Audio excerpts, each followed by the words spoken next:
So tell me about your research first.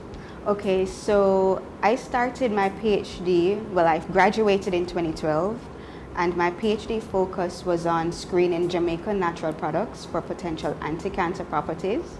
And we also looked to see if they would have potential chemopreventive properties. What does that mean? Would they be able to slow, block, or reverse the process of cancer? So we looked at 3 different cancer cell lines, breast, colon, and liver.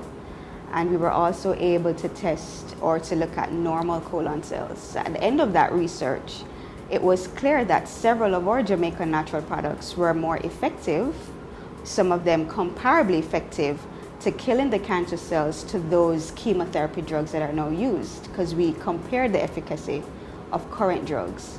We also found that a few of our compounds were even safer. So while they killed the colon cancer cells, they didn't harm the normal colon cells. And we observed that the current chemotherapy drug, fluorouracil, killed both cancer and normal colon cells. So we were able to uncover some efficacy of our products there, and then the next step would be in vivo work. And so tell me about the award that you got in 2014. So in 2014, I was awarded the Ose Twas Elsevier Award for women in the developing country, and the award specifically focused on chemical sciences. And so I represented the Latin America Caribbean region, and they flew us to Chicago. They had us at the AAAS conference. It was quite memorable, and because of that award, several doors have been opened for me since then in terms of accessing grant funding and in terms of building my career as a young female scientist in the Caribbean. And how did you get this award? Did you apply for it? Did they found you? So I was nominated. My the dean of the faculty nominated me, and I got the news that I was successful. So it was after that you got your job in the university? Subsequently to that, I was employed as a faculty member. We call it a lecturer position, which is equivalent to an assistant professor position in the United States. And I have been in that position for 3 years. I was able to secure grant funding about to the amount of 90,000 US. And so I was able to set up a cell culture lab, and I'm currently called that cell culture lab the ACRJ Cell Culture Lab, which is simply Anti-Cancer Research Jamaica, because it is my vision to somehow build a first world cancer center that serves the Caribbean, a center that can develop personalized medicines to treat cancers that affect Caribbean men and women. And so that is my vision, and I'm not certain if I will see it, but somehow I hope to contribute to that myself through my students, undergraduate, postgraduates. So tell me about your students. So I have 4 students. Currently my research now focuses on developing novel cancer cell lines. So I told you before that my PhD work looked at screening Jamaican natural products against cancer cell lines. What I didn't tell you is, when I sat down at the end of everything and I looked, I found that all the cancer cell lines that we screened were Caucasian cancer cell lines. I further dug a little deeper and I realized that most of the cancer cell lines that are available to us as scientists in the world are Caucasian in origin. And so that reduces the translatability of the products that we're testing. So the question then is, why don't we have our own cancer cell lines? So then my next step, or the next thing that I wanted to do, was to develop our own. And so my first student, he is now developing a novel prostate cancer cell line. And we hope that will be a tool that we can use to understand prostate cancer among men of African descent, because the incidence and mortality rates are highest among that population. And we hope that we can use that tool to develop personalized medicines. And so that forms the basis of my research, so subsequent students will now follow. and do other work once we're successful with developing that cancer cell line, and we also want to develop breast cancer cell lines because breast cancer is a major cause of concern among our women as well. So that is. And I know that's a tricky question, but do you have any expectation on when it will be? How many years can you? We are hoping that our cell line will be developed before the end of this year. Oh wow! It's wow. a little ambitious because I mean it took scientists over 50 years to develop the first human cancer cell line, and we don't have that tool in the Caribbean. But we have reached far, and we have an ongoing collaboration now with Fox Chase Cancer Center. So we have developed two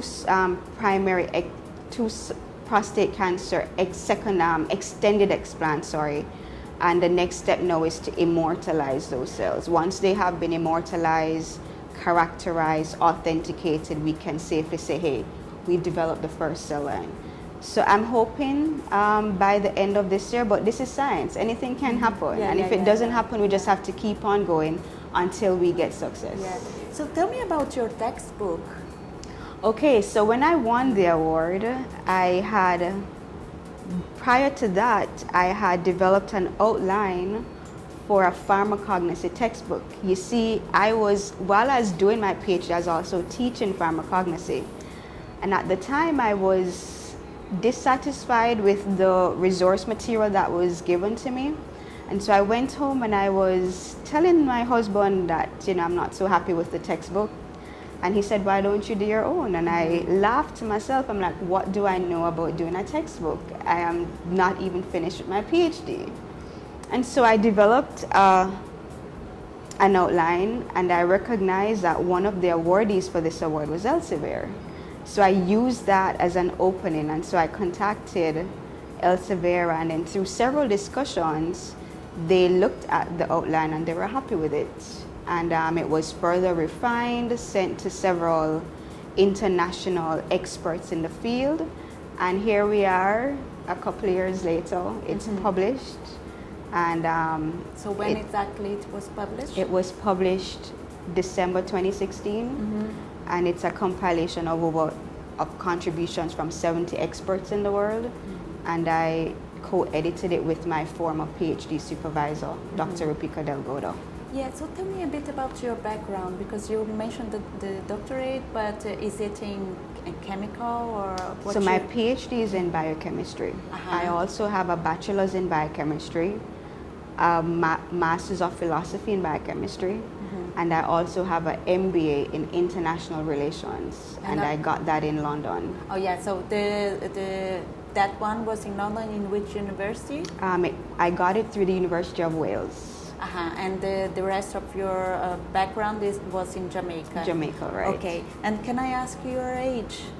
I'm 37. 37. And how is to be a woman scientist in the Caribbean, in Jamaica, but also in the Caribbean? Because Jamaica is strong in science, but other countries are not. So how do you feel as a... Strong is relative. Oh yeah, this is totally because, true. Yeah. From my perspective, we have so much more room to grow. From my perspective, there's so much more that should be done that's not happening. But at the same time, we are making progress in many areas. As a female scientist there, it feels, for me, it feels normal, it feels natural, because when I was studying, I saw so many female professors. Yes, there are challenges there, but I usually don't focus on the challenges. I focus on the task at hand. How do I need to get there? So I have a roadmap. And yes, I know it's not going to be perfect, and if I meet on obstacles, and I just keep pushing. So that is how I have operated up until now. Do you think that it's more difficult to be a woman scientist than a man scientist in your country? At this point, I can't say yes and I can't say no. Okay. Because For me personally, I have achieved, relatively speaking, a lot in a short space of time. And I personally had support from both male and female scientists. I recognized that my age was perhaps a stumbling block.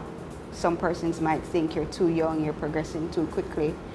But I always figured out, okay, this is what needs to be done. How am I going to get there? Who do I need to talk to? What advice do I need to get? And so I pulled on the resources, not just from my family members, but from academia, and zone into that. So I can't, but I do know that there are other persons who can express that they think being a female scientist is more challenging. But I have not reached that stage yet where I can say to you, yes, it's more challenging. Because I got challenges all over. I just focused on what needed to be done. Why did you choose to be a scientist? When I was in high school, I actually wanted to be a medical doctor. And when I was doing my bachelor's, I fell in love with research, and a particular professor, Dr. Raghaber Singh, he contributed to me falling in love with research. And so I said, okay, let me try this out, let me do a master's. And that was also challenging, but I pulled through.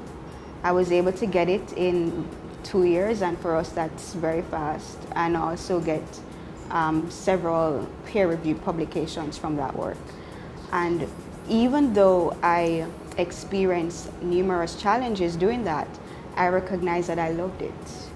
I am passionate about research, and because I'm passionate about it, it doesn't matter what comes my way.